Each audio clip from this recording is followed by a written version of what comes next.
In this session, I want to spend a little bit of time on motivation. 2 ways to motivate people, or 3 ways to motivate people. 1, restrictive motivation, coercive, pushing. Another, inhibitive, where you're trying to inhibit people where you can't do things or else. And then there's a form of motivation called constructive motivation. And all real motivation is constructive motivation when you really get down to it. Individuals need to be motivated internally.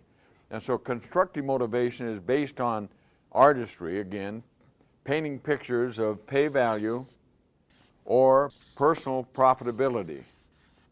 And the profitability need not be dollars necessarily. It can be things that fill certain needs for us.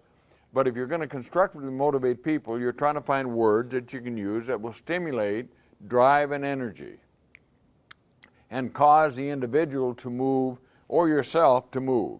Now, one of the things about constructive motivation that is important to understand, constructive motivation needs to be end result oriented.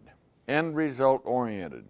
Because in every situation in life, and probably there is some exceptions, I'm not sure, but almost all of us, there are certain things in our lives and our jobs that we would rather not do. And if you focus on those things, it's really hard to get motivated. See, there is absolutely no value in being on time, in and of itself.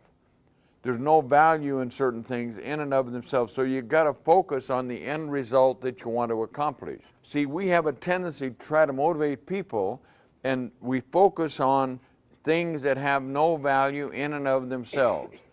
I spend a lot of time on airplanes and in airports. I don't like airports. I don't like sitting in O'Hare for 5 hours.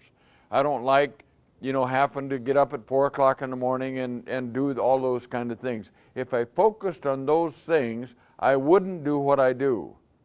I have to focus on the end result. Be in someplace, Fort Wayne, Indiana, Chicago, someplace, sharing ideas with people that might benefit them and their lives.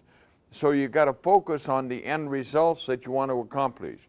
Constructive motivation needs to be based on end result oriented pay value, personal profitability. Now, the other thing about constructive motivation mentally is if you have a choice to be an optimist or a pessimist, it just seems reasonable that being an optimist is a little bit more pleasurable. And so if you make that choice, you focus on the things that you want instead of what you don't want. And you help other people focus on the things that they want. If you're working with children, you focus on the end results they want. Well, education is going to be a part of that. And so I need to go through this. But you focus on the end result. If you focus on the details, people get bored. They don't see any value in it at all. So when you're working with constructive motivation, end result oriented. End result oriented. Not on the details. Details take care of themselves. You've got to focus on them occasionally. If you focus on the pay value of reaching the end results, life works a whole bunch better.